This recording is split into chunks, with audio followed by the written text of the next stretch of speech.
Welcome to Hannity. And tonight, the Iowa caucuses are only 3 days away. And as we saw at last night's big GOP debate, the candidates are holding nothing back. Here are some of the biggest moments and the best lines from the final Republican showdown before the Iowa caucuses. Take a look.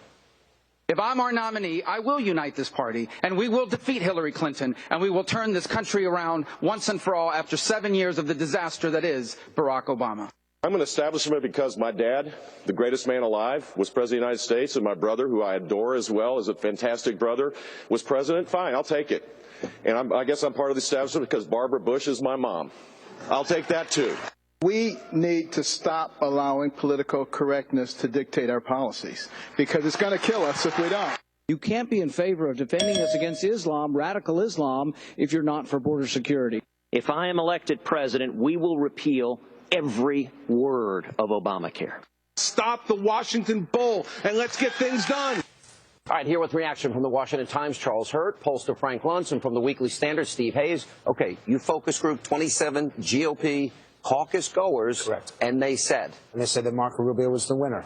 It's the first time in the 7 debates that we had Rubio as the clear winner. He's always done well. He's always done well, yeah. And the reason this time is because Megyn Kelly asked him one of the toughest questions. She even showed him taking a different position on immigration, and the response back about what he would do was so effective that people said, you know what, he does have an answer. And the second thing is that when he talked about and joked about Bernie Sanders, that he should be running for president of Sweden, and then emphasized that he's going to have a different foreign policy, and that those 4 guys that got killed in Benghazi, they deserve our respect.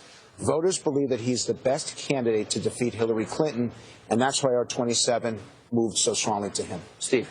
Yeah, I thought Rubio had a very good night. I mean, if you judge him against Marco Rubio, I thought his performance last night wasn't as good as it had been in other performances. But still, he's just good at this. He's really good at it. You know, he does this very well. I thought, interestingly, Jeb Bush had a good night, but Rubio in the Bush-Rubio exchange on immigration, I think I may be the only person alive who believes this. I thought Rubio bested Bush in that. Rubio benefits. If there's a debate about immigration on the stage, and the takeaway from the big debate, whether it's Cruz and Rubio or Bush and Rubio or a big, scrum, and the takeaway from that is confusion about the policies of the various candidates, that benefits Rubio. And in this case, Rubio was pushing back against Jeb Bush, who's to his left on immigration. So people in Iowa, people watching the debate nationally are looking at this and saying, well, there's Marco Rubio pushing back on being tougher on immigration than Jeb Bush. Charles, you've been a strong, staunch, steady supporter for Donald Trump. He wasn't there last night. What impact does it have in terms of the Iowa caucuses? Help him? Hurt him? No impact? Oh, well, it's obviously the Iowa caucuses are kind of impossible to predict for all the reasons that we know. But no, I think that last night was a big win for Donald Trump. He obviously wasn't at the debate, but he was very much talked about. The fact that Ted Cruz had quite a bloodletting, and that the montage that the moderators showed. Showing Ted Cruz's various statements about amnesty and legalization for illegals presently in the country. That was devastating for Ted Cruz. Anything that is devastating for Ted Cruz, I think, very much helps Donald Trump. But the other thing, early reports are that we had something like 13 million people, a huge number of people, tune in to the Republican debate, even though Donald Trump wasn't there. But I think a big reason that so many people are interested in these debates has been because of Donald Trump and because of the issues that he's brought up. All right, let me go to Frank Luntz. Let me put up but let me respond to that Trump thing, because we actually asked our voters what they thought of it. Iowa's different. Iowa, they expect you to be in that line. They expect you to say what you mean and mean what you say, and then they're going to size you up. The fact that Trump didn't do it any other place in the country except Iowa, New Hampshire, it would have worked for Trump to say, I'm not going. Not in this state. And the reason why is they want to hear what he has to say. You know what, though, Frank? We say that, but we don't know what's going to happen in this state. We'll know in 3 days. Let me put up the Real Clear Politics average as it relates to Iowa, because I think, all right, this is going in. You got Trump, 32%, Cruz, 26%, Rubio, 13%. There might be some fluidity to this. notoriously, people make up their minds last minute. But number two, 2000, 2004, 2008, 2012, the polls were so drastically wrong with the way it turned out, anywhere between 7 and 25 points wrong. If Trump wins this, then he may win every single state. If Trump wins this, Steve Hayes is about to have, he's going into his head just explode. Yeah, no, he's having a coronary over there. But if he wins here, because Cruz has got the organization, Cruz understands how the process works, and he went to the full grass lead, 99 counties. Yes, but if Trump actually can win here among Republicans, then he can win anywhere. Well, I think that's true. He can win anywhere if he can win here. And it would be a blow to Ted Cruz if he doesn't win Iowa, I think. I mean, this is a state that's sort of made for Ted Cruz.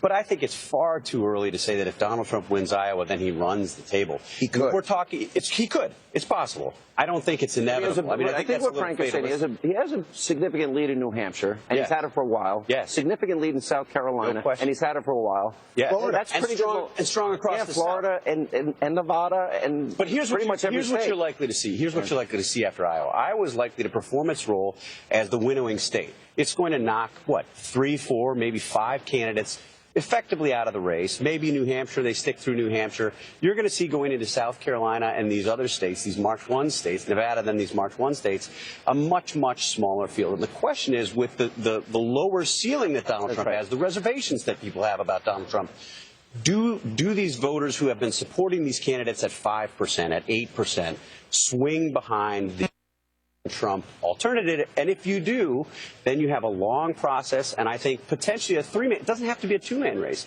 potentially a 3-man race with Ted Cruz's resources, his popularity in the South, Trump's national popularity, and whoever this other person certainly seems like. So Marco Rubio has momentum in Iowa. Jeb or Kasich, say. But there's no reason for Ben Carson to go out because he's got so much money. Even if he seems to be dropping in the polls, he's got the resources. And one of those people, between Bush, Kasich, and Christie, they go on as well. So you actually are looking at a 5-person race. But we will see people after New Hampshire out, maybe before. But the point that you made, in every single state, Trump is leading. That's why, if I'm looking at it from, if you want to stop Trump momentum, if possible, okay? Thousands of people showed up for him that couldn't get in last night.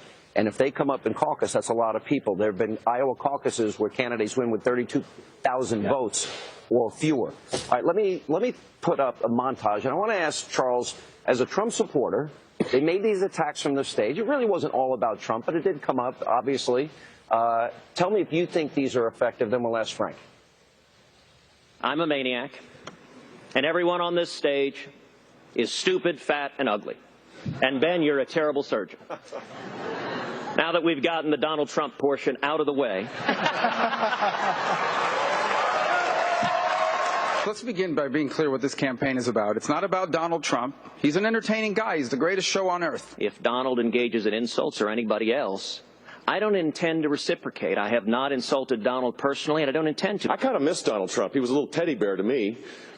We always had such a loving relationship during these debates and in between and the tweets. I kind of miss him. I wish he was here. All right, Charles, help, hurt, or no impact at all? Well, Ted Cruz, who is kind of naturally not a terribly funny guy, in an attempt to make a joke about Trump, later on in the debate, had that line about how, well, if I get any more tough questions, I'm going to walk off that stage. Well, in the lead up to it, when he was whining, very convincingly, whining and complaining about the questions, Chris Wallace, very respectfully but very forcefully said, sir, this is a debate. And I thought that was one of the most devastating moments of the night for Ted Cruz, and another reason why it was a rough night all around for Ted Cruz. We all think these moments are devastating. Well, we forget about them 24 hours later. What did you think? So you had 13 million, 14 million people watching. Everyone in Iowa, everyone in New Hampshire, because it's both states that are paying attention to it. And Trump wasn't there to be heard. I mean, that's critical to this. Well, you just got done saying you think he's going to win the state. I think Cruz wins here. Oh, you do? Okay. I'm willing to say it on national television. I do think Cruz wins because of his organization. But I see Trump's potential. Sean, back in August, I got it wrong. And so I've spent the last 6 months studying it, sometimes putting out my own resources to figure this thing out. Yes, Trump can absolutely do it. But in the end, in politics, organization does matter. Especially in a caucus. Caucus is different. And you're basically having to tell people, not quite in the Republicans. In the Democrats, you actually have to tell people who you support. Yeah. In the GOP, it'll be pretty clear. If they don't show up, then it doesn't matter who they support. Steve, last word. Yeah, I think that's right. And you talk to people on the ground here from all campaigns, and they will say the Cruz organization is formidable. They expect Cruz to be able to turn out the voters that he's turning out. I talked to a Trump precinct captain yesterday.